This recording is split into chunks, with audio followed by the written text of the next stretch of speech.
pasal yang ke-23, ayat yang ke-10.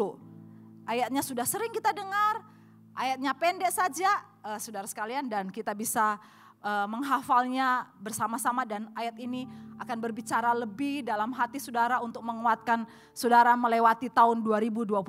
Sudah? Mari kita baca bersama-sama 1, 2, 3.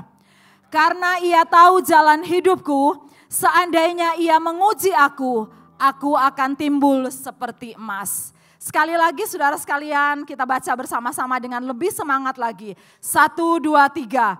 Karena ia tahu jalan hidupku, seandainya ia menguji aku akan timbul seperti emas. Sekali lagi sambil memegang dada saudara dan bisa memejamkan mata dan ngomong seandainya, karena ia tahu jalan hidupku. 1, 2, 3.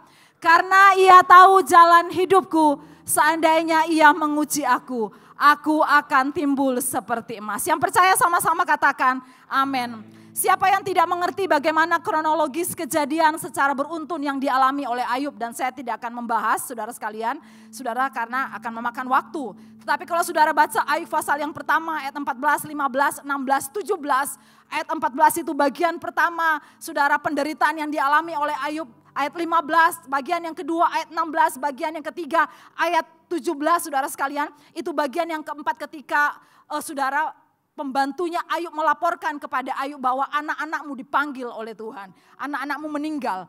Saudara sekalian, dan kalau hari ini saya menanyakan kepada saudara, siapa di perjanjian lama yang identik dengan penderitaan? Maka nama pertama yang akan keluar, yang akan saudara sebutkan adalah Ayub. Walaupun saudara sekalian ada Yesaya di sana, ada Yusuf saudara sekalian ya, yang juga menderita. Tetapi ketika kita berbicara tentang penderitaan, maka saudara sekalian yang ada di benak kita di Alkitab adalah nama Ayub. Saudara, musibah malapetaka saudara dalam hidupnya, dan belum lagi sakit yang dideritanya saudara sekalian. Penderitaan Ayub bukan hanya membuat kita kasihan atau terharu atau membuat kita saudara tidak tega. Saudara sekalian, membuat kita tidak tega dengan kondisi yang dialami oleh Ayub. Membuat kita saudara sekalian kasihan, kenapa Ayub seperti mengalami masalah yang sangat berat saudara sekalian. Tetapi juga membuat kita bingung dan tak mengerti kenapa orang saleh seperti Ayub diizinkan Allah mengalami seperti itu. Jadi saudara sekalian, ketika saudara membaca kitab Ayub dan membaca bagian pertama, siapa Ayub? Dia adalah orang yang saleh, takut akan Allah, dia tidak berbuat dosa, menjauhi kejahatan saudara sekalian. Dan kemudian kita membaca di ayat berikutnya, Ayub diizinkan Allah mengalami penderitaan. Maka saudara sekalian, kita akan mengalami satu pertanyaan, kita ada pertanyaan besar di benak kita. Kenapa orang yang saleh seperti Ayub saudara sekalian mengalami seperti itu? Saudara sekalian, tradisi di Israel, dan itu nampak dalam tulisan Ayub, nampak dalam tulisan di kitab Ayub, termasuk saudara sekalian perbincangan monolog Ayub saudara sekalian. Saudara, itu ada dua kesimpulan saudara sekalian. Yang pertama saudara sekalian, penderitaan disebabkan oleh hukuman Allah atas dosa. Sehingga kalau saudara baca di kitab Ayub, saudara, ketika teman-temannya berjumpa dengan Ayub, mereka akan ngomong kepada Ayub, kamu mungkin berbuat dosa, engkau sudah berbuat jahat kepada Allah. Sehingga Allah izinkan terjadi masalah seperti itu. Tetapi ada yang kedua saudara sekalian, penderitaan memang disebabkan oleh tangan Allah sendiri. Sebab dia adalah penyebab utama atau kausa prima saudara sekalian. Jadi dalam tradisi Israel saudara sekalian, yang pertama penderitaan itu, kenapa orang mengalami penderitaan? Itu karena orang itu berbuat dosa sehingga diizinkan Allah mengalami masalah, mengalami penderitaan. Tetapi yang kedua saudara sekalian, kenapa orang mengalami penderitaan? Karena memang Allah yang menyebabkan penderitaan. Karena Allah adalah penyebab utama saudara, kausa prima dalam setiap hidup. Saudara, dan kita akan dapati dalam tulisan di kitab Ayub bagaimana kebingungan Ayub, usaha dia untuk mengerti, bertanya pada Allah, sempat mempersalahkan Allah untuk semua yang terjadi. Walaupun pada awalnya saudara ada ayat yang begitu terkenal saudara sekalian. Ayub berkata, Tuhan yang memberi, Tuhan yang mengambil. Terpujilah nama Tuhan. Ayat itu begitu luar biasa terkenal. Tetapi saudara sekalian, ketika saudara membaca di ayat-ayat selanjutnya, saudara akan dapati bagaimana Ayub berusaha untuk mengerti kenapa ini terjadi. terjadi dalam hidupku, bertanya pada Allah, dan kemudian sempat mempersalahkan Allah untuk semua yang terjadi atas hidupnya. Saudara sekalian, dan ini kelemahan kita saudara sekalian. Ini kelemahan Ayub. Keterbatasan kita sebagai manusia yang lemah, manusia yang berdosa. Di tengah-tengah penderitaan yang berat dan usaha untuk mempertahankan respon yang benar dan tepat terhadap penderitaan yang diizinkan Allah. Itu akan sulit saudara sekalian. Ini kelemahan kita. Ada kalanya ketika kita mengalami masalah pada awalnya kita kan bisa dengan gampang ngomong seperti Ayub ngomong, Tuhan yang memberi, Tuhan yang mengambil. Saudara, terpujilah nama Tuhan, tapi kemudian ketika masalah itu tidak selesai, sehari tidak selesai, 1 minggu tidak selesai, 1 bulan tidak selesai saudara sekalian. Saudara, kita akan sulit mempertahankan respon yang positif untuk menanggapi setiap ujian yang Allah izinkan atas hidup kita. Dan saudara bayangkan saudara sekalian, bagi Ayub yang tersisa hanya nafasnya saja. Benar kan? Seluruh kekayaannya diambil. Anak-anaknya, istri yang diharapkan untuk bisa menolong dia juga tidak menjadi penolong yang baik bagi Ayub. Bagi saya, yang tersisa di hidup Ayub itu cuma nafas saudara sekalian. Dan saudara sekalian, di tengah-tengah keterbatasan kita, di tengah-tengah kelemahan kita, dan saya yakinkan juga Ayub seperti kita adalah manusia biasa, maka kita memiliki keterbatasan dan kelemahan untuk memberi respon yang tepat dan selalu benar terhadap ujian yang diizinkan Allah. Bukankah hanya anugerah Tuhan saja ketika saudara bisa melewati tahun 2024 dengan semua masalah yang saudara hadapi, dan saudara bisa ada hari ini tetap teguh di dalam Tuhan, maka kita akan bisa memandang betapa besarnya anugerah Allah atas hidup saya dan hidup saudara. Yang setuju katakan amin. Saudara sekalian, coba saudara lihat sebentar ke tahun 2024, nanti pada ngambil kalender semua ini bukan. Saudara palingkan pandangan ingatan saudara ke tahun 2024. Di sana ada tempat-tempat di mana saudara begitu sulit. Ada tempat-tempat di mana saudara begitu berat di sana saudara sekalian. Dan saudara, waktu saudara mengalami masalah itu saudara di tahun 2024 atau mungkin di tahun-tahun yang lebih sebelumnya saudara sekalian. Saudara pada saat itu saudara pernah bilang begini, aku enggak mampu. Tuhan kenapa ini, kenapa seperti ini, kenapa aku mengalami seperti ini, terlalu berat Tuhan. Tapi hari ini saudara ada di tempat ini dan tetap teguh di dalam Tuhan. Itu bukan kekuatan kita, itu hanya anugerah saja. Anugerah Tuhan saja. Yang setuju katakan amin. Hanya anugerah Tuhan saja. Saudara sekalian, di tengah-tengah kebingungan Ayub juga keluhan Ayub. Kalau saudara baca di pasal 23 ayat 1 sampai ayat 7 saudara sekalian, itu ada beberapa keluhan Ayub, beberapa kebingungan Ayub saudara sekalian. Juga dari monolog Ayub di kitab Ayub yang kita baca. Ayub sempat mengeluh tentang keadaannya saudara sekalian. Ayub mengutuki saudara hari lahirnya saudara sekalian ya. Ayub mengeluh tentang Allah yang bahkan jelas-jelas Ayub menantang Allah untuk berperkara dengan dia sampai segitunya loh Ayub. Dan usahanya Ayub untuk menjawab pertanyaan Elifas, sahabat baiknya yang menuduh Ayub melakukan dosa sehingga ia mengalami penderitaan. Di tengah-tengah kondisi seperti itu. Di tengah-tengah kondisi yang begitu goyah, begitu goncang, tentang kebingungannya terhadap Allah, tentang serangan dari teman baiknya Elifas, saudara sekalian yang ngomong kalau Ayub karena dosa. Maka saudara sekalian, menarik sekali ayat yang kita baca tadi, pasal 23 ayat 10. Ayub ngomong begini, karena ia tahu jalan hidupku, seandainya ia menguji aku akan timbul seperti emas. Saudara dapati enggak sih ada satu kontradiksi dari ayat 1 sampai ayat yang ke-9. Dan kemudian saudara sekalian ada perubahan sikap yang sangat jelas di ayat yang ke-10. Saudara, ya saya tidak bacakan ayat 1 sampai ayat yang ke-9, akan memakan waktu yang panjang. Tetapi saudara, kalau saudara meneliti ayat 1 sampai ayat yang ke-9 dan kemudian berpindah ke ayat yang ke-10, itu ada perubahan seperti dua kepribadian saudara sekalian. Yang pertama saudara sekalian ayat 1 sampai 9, saudara ini keluh kesahku, menjadi pemberontakan, tangannya menekan aku sehingga aku mengadu gitu kan. Ayat 1 saudara baca. Dan ayat 2, 3 hampir sama nadanya saudara sekalian. Tetapi ayat yang ke-10 saudara, Ayub ngomong, karena ia tahu jalan hidupku. Seandainya ia menguji aku akan timbul seperti emas.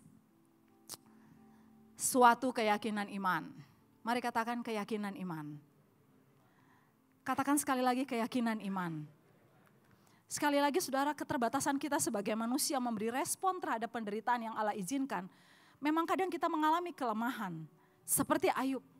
Tetapi di ayat yang ke-10 Ayub tulis, karena ia tahu jalan hidupku, aku akan timbul. Seandainya ia menguji aku akan timbul seperti emas.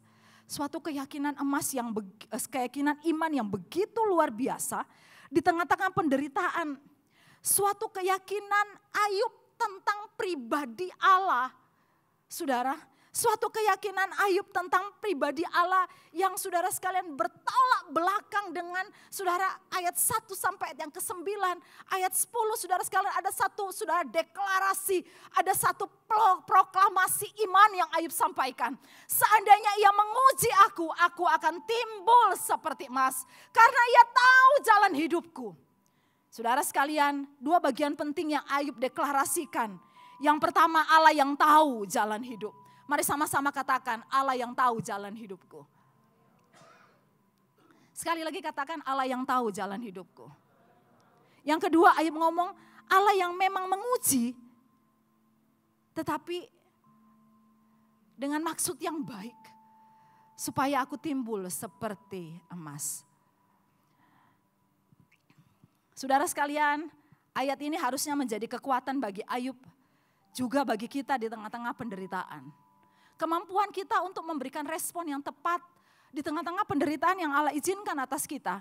Salah satunya kuncinya adalah mengenal pribadi Allah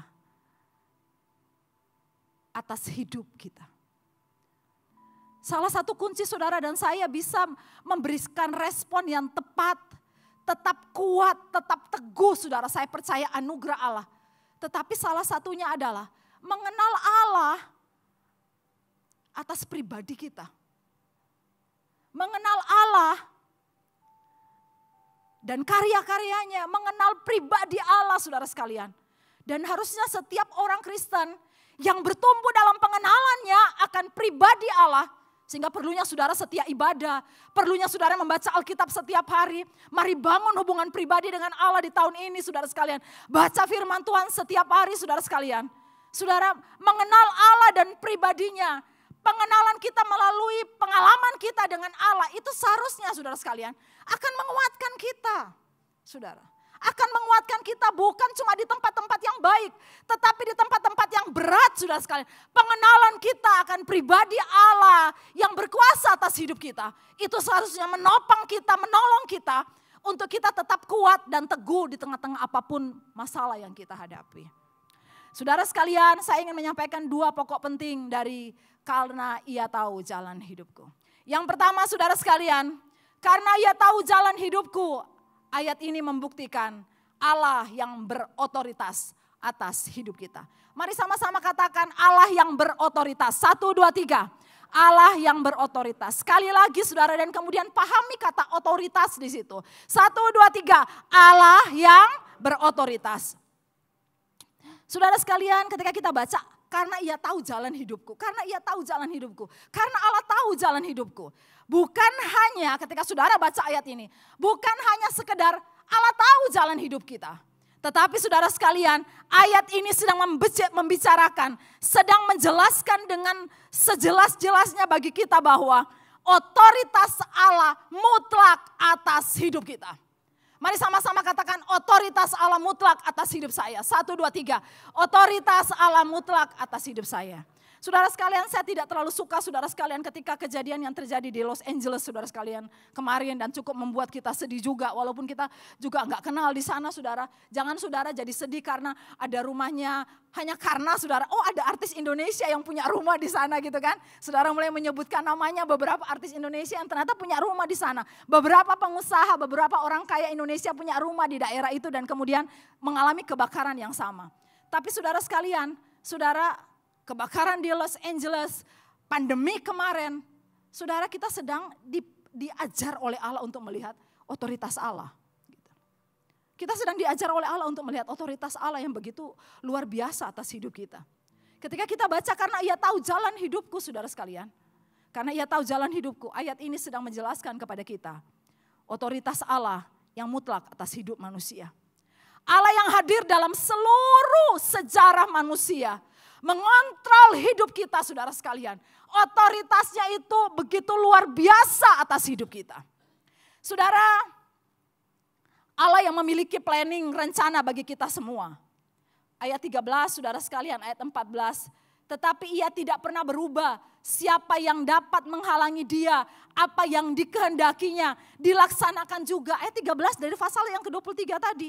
Kalau dia punya rencana, saudara sekalian, siapa yang dapat mengagalkan? Kalau saudara sekalian, kalau Tuhan punya rencana bagi saudara di tahun 2025 ini, saudara sekalian, kondisi saudara tidak akan pernah menggagalkan rencana Allah terjadi atas hidup saudara.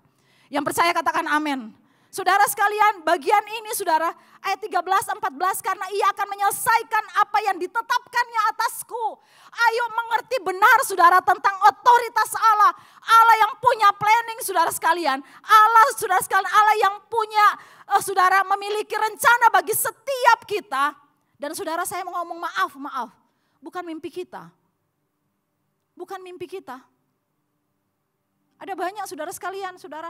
Milikilah mimpi yang besar. Oke, saya setuju ketika saudara tetap akan menyambung kalimat itu dengan ngomong begini, serahkanlah mimpimu di bawah kehendak Allah gitu loh. Karena saudara mau punya mimpi besar, saudara mau punya rencana besar di tahun ini, saudara punya target yang luar biasa di tahun ini. Kalau Tuhan tidak mengizinkan, tidak akan pernah terjadi atas hidup saudara.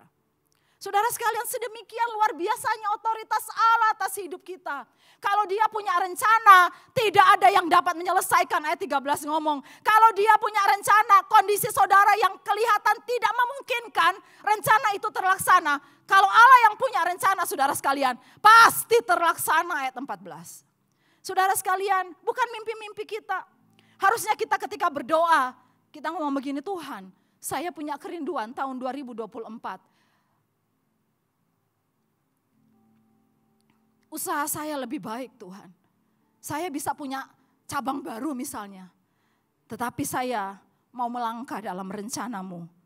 Dan bukan rencana saya. Yang setuju katakan amin. Tuhan, saya pengen keluarga saya seperti ini tahun 2025. Tapi saya serahkan rencana saya dalam rencanamu. Tunduk dalam planningmu Allah. Tunduk dalam rencanamu.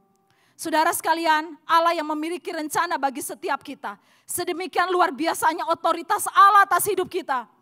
Dan ayat 14 ngomong tidak ada rencana Allah yang gagal. Otoritas disertai saudara sekalian dengan kuasa saudara sekalian. Kalau otoritas itu begini saudara, kayak tadi worship leader atau Pak Antoni pas di depan, Pak Antoni ngomong mari kita bangkit berdiri. Itu ada otoritas. Dan semua saudara sekalian dengan begitu taat berdiri gitu kan. Tidak ada yang ngomong gini, siapa kamu? Gitu kan. Ngapain kamu nyuruh aku berdiri? Nggak ada. Karena yang mimpin sini itu berotoritas. Tapi saudara sekalian tidak berkuasa. Karena kalau ada orang, maaf saudara sekalian, disabilitas yang ada di sini ngomong, mari kita bangkit berdiri. Otoritas ngomong berdiri, tetapi kuasa. Kalau tidak punya kuasa, orang itu akan tetap duduk di tempat duduknya. Tetapi Tuhan kita adalah Tuhan yang berotoritas. Tuhan yang mengatur rencana hidup kita. Mengatur jalan-jalan hidup kita. Dan Tuhan yang sanggup ngomong kepada orang yang mungkin tidak bisa berdiri. Bangkitlah dan berdirilah. Ini kelebihan Allah kita dibandingkan otoritas yang kita miliki sebagai manusia. Sehingga ayat 14 ngomong tidak ada rencana Allah yang gagal. Saudara sekalian lihat pemulihan Ayub. Saya tidak akan baca tapi saudara juga tahu saudara sekalian. Nanti bagian yang kedua, di ibadah yang kedua saya akan membahas tentang Ayub juga dari sisi yang berbeda saudara sekalian. Tidak ada rencana Allah yang gagal. Saudara pemulihan Ayub, saudara Tuhan yang memulihkan saudara sekalian.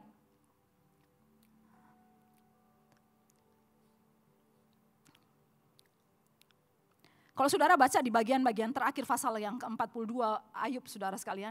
Saudara kan didapati di sana bukan sekedar perbincangan teologi Ayub gitu kan dengan Tuhan. Saudara bukan sekedar pertobatan. Tetapi kemudian Tuhan yang memulihkan, Tuhan yang menggenapi rencananya.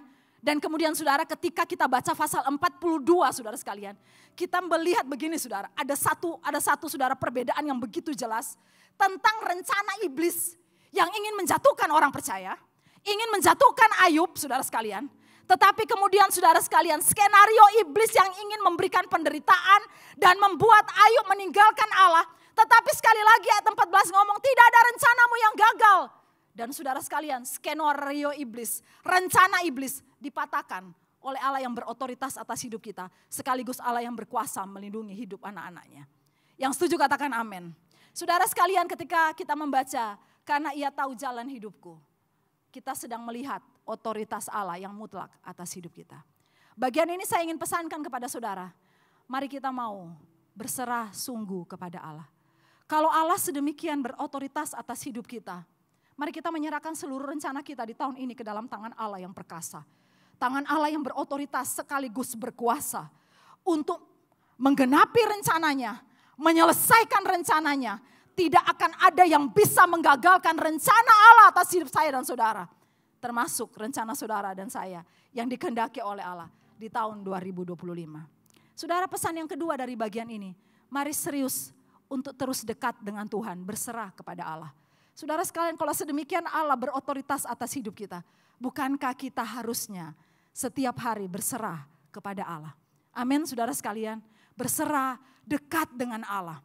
Yang kedua, saudara sekalian, karena ia tahu jalan hidupku, itu menenangkan hati saya dan hati saudara.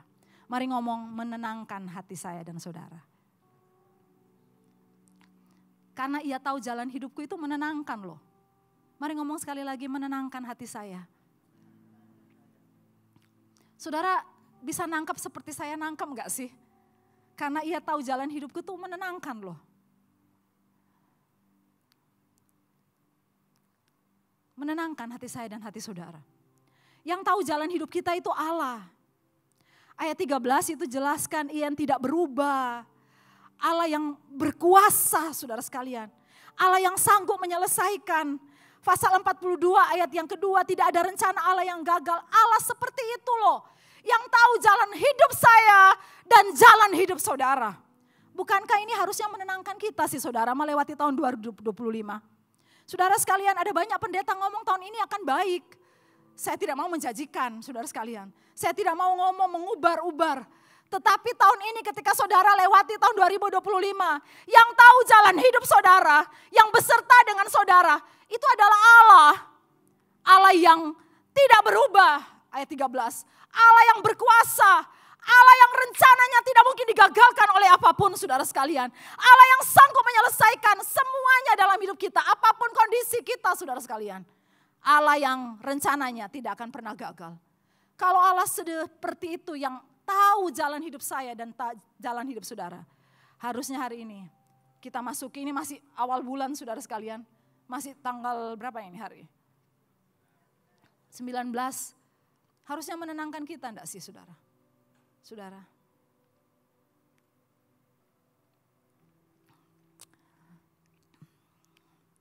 Yang kedua saudara, karena ia tahu jalan hidup kita. Ayat ini saudara menenangkan hati kita karena apa?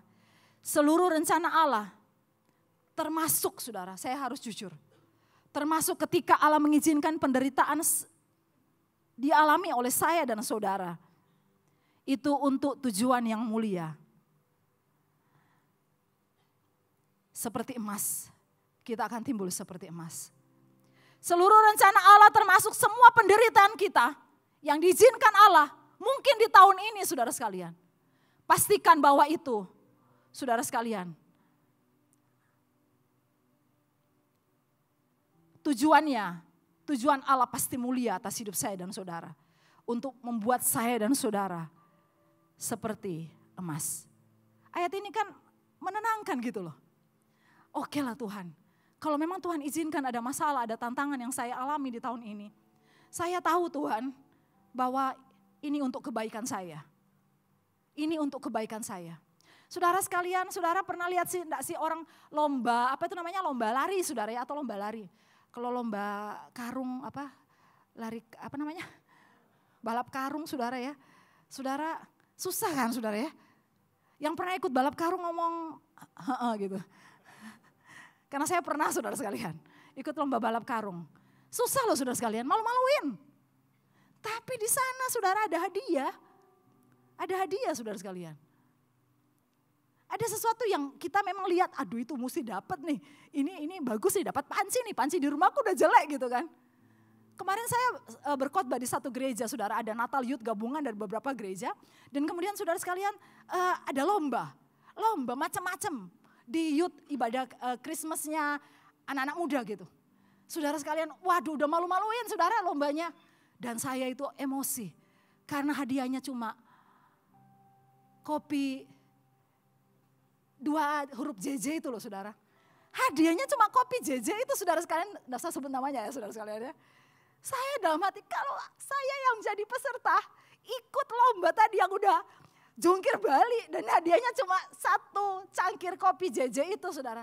Gak bakalan ikut aku gitu kan.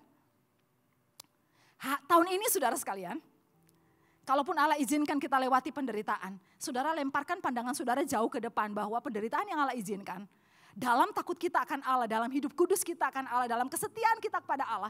Dan kemudian Allah izinkan penderitaan kita alami. Saudara lemparkan pandangan bukan cuma kepada penderitaan kita, tetapi lemparkan jauh ke depan sana. Bahwa seluruh penderitaan yang Allah izinkan terjadi atas hidup kita, pasti untuk membuat kita timbul seperti emas. Dan itu menenangkan hati kita. Amin saudara sekalian. Ia tahu bahwa semua itu berarti bahwa semua keadaan kita, Allah mengerti. Saudara sering nyanyi kan, Allah Allah mengerti, Allah peduli. Ulang lagi saudara sekalian, 1, 2, 3. Allah mengerti, Allah. Ini loh artinya Allah tahu.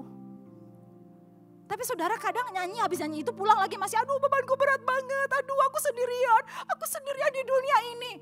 Saudara sekalian, ayat ini ketika kita baca, karena ia tahu jalan hidupku, sedang membuktikan satu hal bahwa kita tidak sedang sendiri. Allah tahu keadaan kita, Allah mengerti keadaan kita. Dan saudara sekalian, Allah ada bersama-sama dengan kita. Melewati tahun ini dengan semua suka duka yang akan kita alami. Dan ini menenangkan hati kita. Karena ia tahu jalan hidupku. Saudara sekalian, Injil menegaskan bagian ini ketika Allah Bapa di surga tidak sekedar tahu, tetapi mengutus anaknya hadir ke dalam dunia ini. Jadi sama seperti saya dan saudara, ada bersama-sama dengan saya dan saudara. Supaya dia bisa tahu kondisi kita, bisa merasakan bagaimana sih jadi manusia. Sehingga Ibrani ngomong dia tahu penderitaan kita, dia tahu kelemahan-kelemahan kita. Bukan sekedar tahu, karena dia tahu. Dia juga akhirnya mengerti bagaimana caranya untuk menolong saya dan menolong saudara. Saudara sekalian, tahun ini saudara sekalian, entah jalan apa yang sedang saudara dan saya akan hadapi saudara sekalian. Entah jalan apa yang akan saya dan saudara hadapi.